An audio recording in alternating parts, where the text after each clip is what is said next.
नमस्कार दोस्तों। मेरे प्रीवियस वीडियोस देखे होंगे आपने, जिसमें मैंने आपको होरा लग्न, वृद्धिकारी होरा लग्न और पैम मेथड से आयु डिसाइड करना बताया था। अब हम आगे बढ़ेंगे और इसी टॉपिक पर बात करेंगे कि लॉन्जिविटी या आयु किसी भी नेटिव की यदि हमें डिसाइड करनी हो उसकी कुंडली से, तो कौन कौन से पैरामीटर्स की रिक्वायरमेंट होती है। पैरामीटर्स का मतलब है कि हम किन किन चीज़ों को देखें किसी भी पर्सन की आयु या ओवरऑल हेल्थ को डिसाइड करने के लिए। तो देखिए, सबसे पहले इंपॉर्टेंट पार्ट होता है बेसिक पैरामीटर्स। हम कौन कौन से देखेंगे?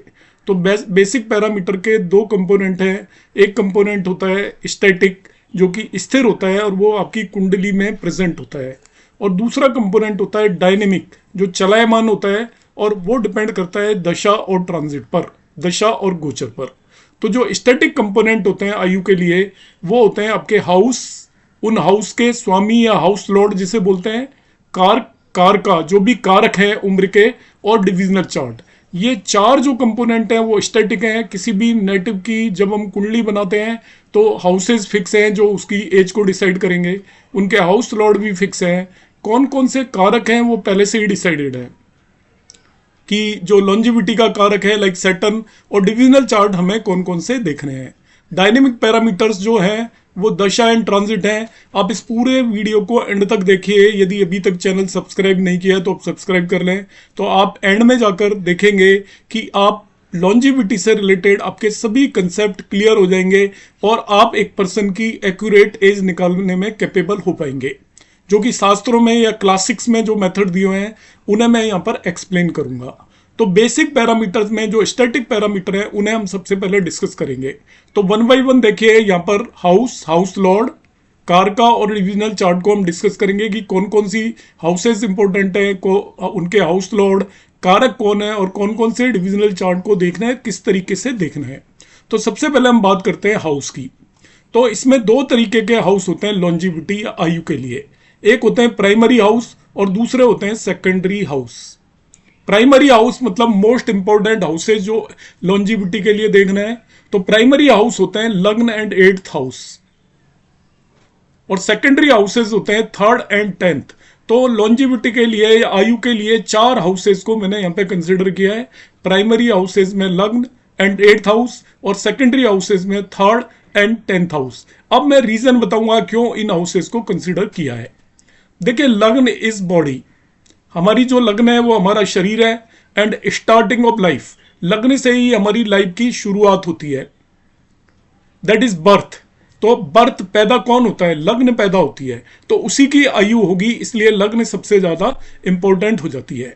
तो किसी भी पर्सन की ए स्ट्रॉन्ग लग्न give strong body which can enjoy life. तो किसी की भी लग्न स्ट्रांग होगी तो उसका शरीर स्ट्रांग होगा, स्ट्रांग बॉडी होगी, और स्ट्रांग बॉडी होगी तो उसकी आयु भी अधिक होगी, और वो आयु जितनी भी होगी उसमें वो लाइफ के जितने भी एस्पेक्ट हैं उन्हें एंजॉय करेगा।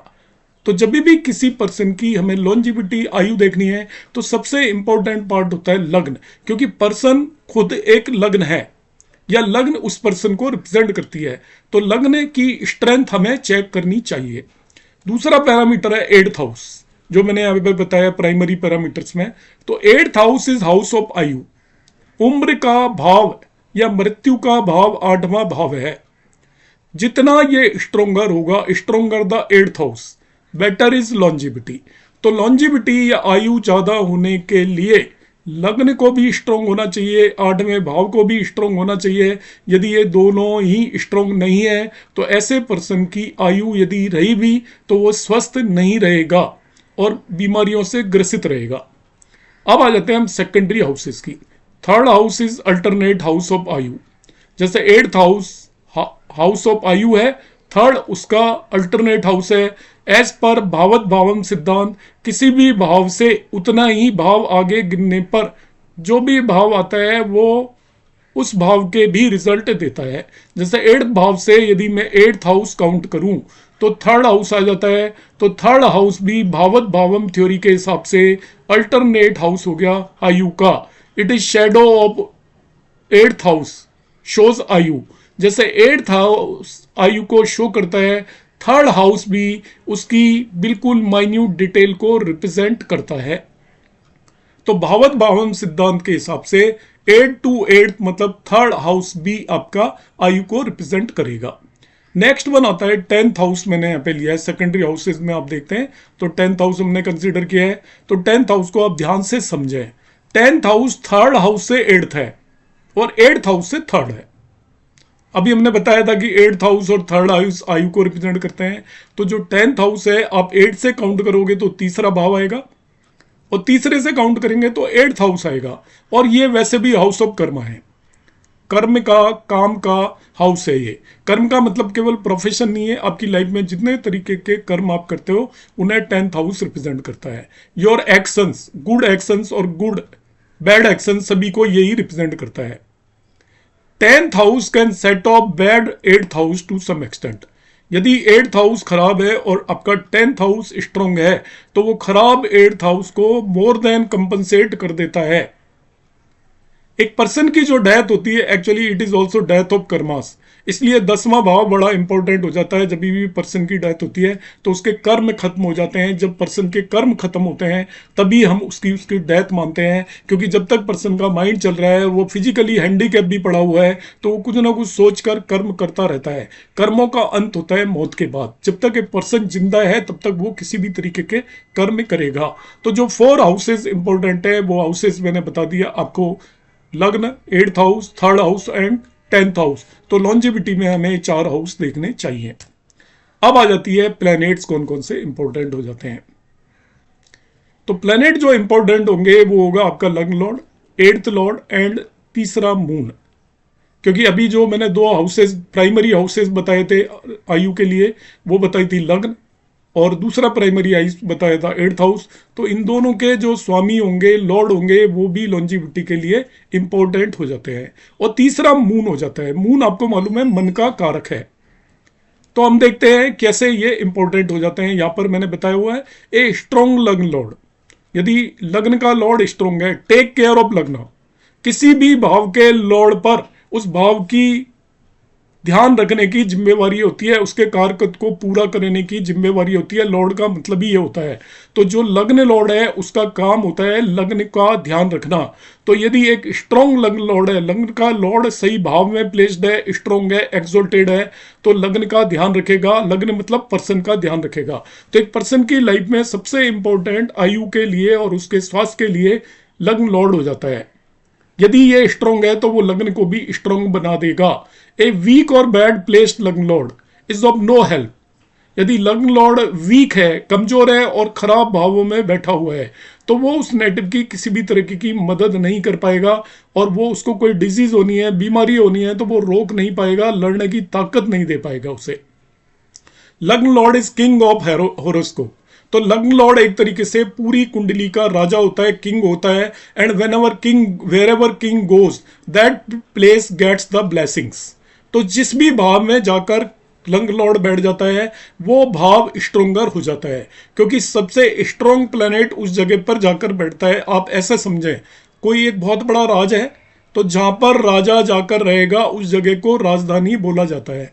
अब वो किसी भी जगह जाकर बैठ जाए वो राजधानी होगी। इसी तरीके से आपकी कुंडली के अंदर लग्न लॉर्ड जिस भी भाव के अंदर चला जाएगा, आपकी कुंडली के सभी कामों का लेखा जोखा उसी जगह पर रखा जाएगा। सारी चहल पहल आपकी लाइफ उस पर्टिकुलर पोर्शन से गवर्न होगी। आप ऐसा कह सकते हैं, राजधानी से गवर्न होगी। तो लग्न lord is a very important for your आयु।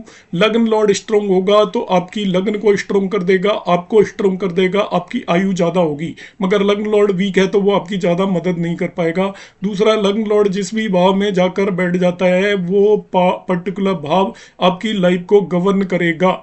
आपकी लाइफ का सारा फोकस उस भाव से लिंक्ड होगा। आप उसके बगैर कहीं कुछ भी कर नहीं सकते। नेक्स्ट आता है well placed and well associated 8th Lord will protect longevity. यदि 8th लॉर्ड सही भावों में बैठा हो और स्ट्रांग हो, वो मतलब बेनिफिक प्लैनेट एस्पेक्ट कर रहे हो, उसके साथ कंजक्टेड हो, केंद्र त्रिकोण में जाकर बैठ गया है, वो एक्सोल्टेड हो, तो वो भी प्रोटेक्ट करता है, लॉन्जिविटी को, आयु बढ़ाता है। नेक्स्ट थर्ड जो प्लेनेट लिया है मून, तो हम कहते हैं moon is seed of life, जिंदगी का बीज है। All planets gets their energy from moon. तो कुंडली के सभी प्लैनेट्स को जो एनर्जी मिलती है वो मून से मिलती है। ऐसा समझें मून एक बीज है, तो यदि किसी भी चीज का बीज यदि स्ट्रोंग नहीं है तो वो उसका फ्रूट या उसका प्लांट भी स्ट्रोंग नहीं हो सकता। तो आपके सभी प्लैनेट्स जो भी कुंडली के होते हैं वो मून से ही एनर्जी लेते हैं, and moon is the seed. तो आपकी कुंडली का मून जितना ज्यादा स्ट्रोंग होगा वो नेटिव की आयु उतनी ज्यादा होगी और उतना ही वो स्वस्थ होगा। स्ट्रेंथ ऑफ मून पक्ष बल and good placement is must for life. Strength of moon पक्ष 22। पक्ष का मतलब ये होता है कि मून जब भी सूर्य से 96 डिग्री के अंदर होता है तो वो पक्ष बल में कमजोर हो जाता है, और सूर्य और मून के बीच में यदि 96 डिग्री से ज्यादा डिफरेंस हो तो मून स्ट्रांग होता है। तो मून को पक्ष बल में भी स्ट्रांग होना चाहिए और प्लेसमेंट भी उसका बेटर होना चाहिए। आपको मालूम है 6-8 बारे में मून का प्लेसमेंट बाल अरिष्ट देता है। ऐसे पर्सन की बचपन में ही डेथ हो सकती है, चाइल्डहुड में ही, या फिर वो डिजीज से बीमार रहेगा। इसलिए 3 इंपॉर्टेंट प्लेनेट हैं जो मैंने बताए हैं। थर्ड वन हम जिसकी बात करेंगे वो है आप कारका। तो कारका ऑफ लॉन्जिविटी सैटर्न होता है, आयु कारक बोलते हैं सैटर्न को आपकी कुंडली के अंदर। A strong and well placed and associated and expected by benefic give problem free life. Shani आपकी कुंडली के अंदर स्ट्रॉन्ग है, स्ट्रॉन्ग बोलते हैं वो अपनी राशि में, मित्र राशि में, मूल त्रिकोण राशि में, एक्सोल्टेड साइन में बैठा हो, स्ट्रॉन्ग हो जाएगा। वेल प्लेस्ड केंद्रीय त्रिकोण आदि में रखा हो एंड एसोसिएटेड, उसके साथ बेनिफिक प्लेनेट एसोसिएटेड हो या उसे एस्पेक्ट कर रहे हो तो वो प्रॉब्लम फ्री लाइफ देता है सैटर्न। एज पर जातक परिजात, जातक परिजात एक क्लासिकल बुक है। सैटर्न इज मिजरीज, मिजरी मतलब ये दुख है, आपकी लाइफ की जो भी परेशानी है वो शनि है। सर्वेंट नौकर है आपकी लाइफ के अंदर। डार्क अंधेरा है। पर्सन ऑफ 100 ईयर एज मतलब ओल्ड एज के पर्सन को रिप्रेजेंट करता है। एलिमेंट सैटर्न का होता है एयर, वायु तत्व का प्लेनेट है ये। स्टिफ हेयर एंड लिम्ब, ऐसे पर्सन के हेयर स्टिफ होते हैं, लिम्ब भी स्टिफ होते हैं, पैरों में परेशानी होती है, लंगड़ा होता है वो पर्सन, क्योंकि सैटर्न आपको पता है शनि को हम किस चीज से रिप्रेजेंट करते हैं। तो सभी शनि दुख कारक भी है, कर्म फलदाता होता है। इसका कंपोजिशन होता है कफ एंड विंड। तो ये आपका जो डिजीज देता है वो कफ से रिलेटेड या वायु से रिलेटेड डिजीज होता है, जिन्हें वात रोग होते हैं, वायु रोग होते हैं, पैरों में जो रोग होते हैं, रीढ़ की हड्डी के रोग होते हैं, उनका कारक भी सैटर्न होता है। Large teeth and eyes are red brown, ऐसे पर्सन के टीथ बड़े बड़े होते हैं, आइज रेड ब्राउन होती है। लेजी होता है क्योंकि स्लो मूविंग प्लैनेट है सैटर्न, इनएक्टिव है, वही रीजन है, स्लो मूविंग है। It settles periods of life and livelihood, तो ये लाइवलीहुड को रिप्रेजेंट करता है, एक्चुअली प्रोफेशन को रिप्रेजेंट करता है सैटर्न। आप यदि भृगुनंदी नाड़ी में जाएंगे तो ये प्रोफेशन का कारक भी है। It gives you the cause of death and adversaries prosperities of the life. तो सैटर्न ही आपको कॉज ऑफ डेथ बताएगा। अभी हम डिस्कस करेंगे किस तरीके से सैटर्न कॉज ऑफ डेथ देता है। एडवरीज मतलब आपकी एडवर्सरीज का मतलब है आपकी लाइफ के अंदर जो दुखों का कारण क्या है, प्रॉस्पेरिटी का कारण क्या है, ये सभी कुछ सैटर्न बताता है। सैटर्न इज कॉल और the time personified and no event is possible without his permission. आपने डबल ट्रांजिट कंसेप्ट देखा होगा। जब तक सैटर्न किसी भी भाव को इन्फ्लुएंस ना करे वो काम हो नहीं सकता, क्योंकि एक काल है, कर्माधिपति बोलते हैं इसको। कर्मों का फल देने की जिम्मेवारी इसकी है, और कर्मों का फल ये ट्रांजिट में उस भाव को इन्फ्लुएंस करके देता है, इसलिए इसे हम काल बोलते हैं। तो शनि जब तक किसी भाव को पूरी तरह से प्रभावित ना करे तब तक उस काम के होने की पॉसिबिलिटी बहुत ज्यादा कम हो जाती है। फर्दर देखिए, सैटर्न कंट्रोल द एडवर्सरीज और प्रॉस्पेरिटीज ऑफ लाइफ। जैसा मैंने बताया, a strong Saturn is good guarantee of happy life. यदि किसी नेटिव की कुंडली के अंदर सैटर्न स्ट्रॉन्ग है तो उसकी लाइफ हैप्पी होगी, ये गारंटी है। प्राणायाम और मेडिटेशन भी बगैर सैटर्न की ब्लेसिंग्स के आप कर नहीं सकते।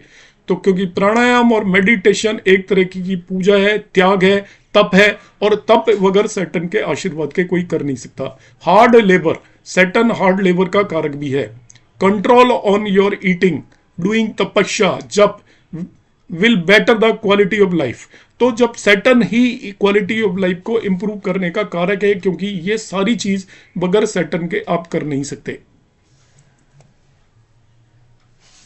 अब आज की क्लास में यहीं एंड करूंगा। नेक्स्ट क्लास में मैं डिस्कस करूंगा जो आयु का कारक है सैटर्न, वो किस तरीके से 12 भावों में कौन कौन से रिजल्ट देता है related to longevity and health. क्योंकि अभी जो हम पढ़ रहे हैं वो हम लॉन्जिविटी या आयु से रिलेटेड पढ़ रहे हैं, तो जिन भी चीज़ों की बात करेंगे हम वो आयु से रिलेटेड बातें करेंगे।